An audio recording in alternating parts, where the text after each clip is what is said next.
মুসলিম উম্মাহ মুনা north আমেরিকার কনভেনশনকে সামনে রেখে দাওয়াত চালিয়ে যাচ্ছে সংগঠনটি। সে লক্ষ্যে ব্রুকলিনে আয়োজন করা হয়েছে ডিনার পার্টি।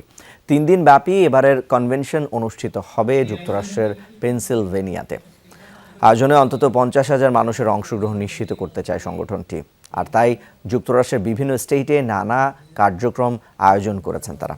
তারই অংশ এই ডিনার পার্টি। এতে স্থানীয় ইমাম কমিউনিটির নেতাকর্মীরা অংশ নেন। সংগঠনের সভাপতি সাফায়েত হোসেন সাফার সভাপতিত্বে প্রধান অতিথি হিসেবে মুনা ন্যাশনালের প্রেসিডেন্ট হারুনুর রশিদ উপস্থিত ছিলেন। আগামী 18 আগস্ট শুরু হবে এই কনভেনশন।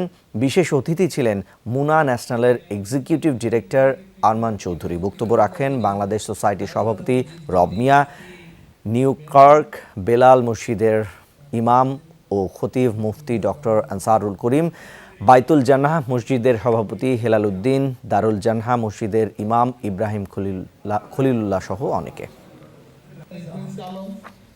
যিনি কমিউনিটি অ্যাক্টিভিস্ট নাসির চৌধুরী, বিশিষ্ট বিজনেসম্যান।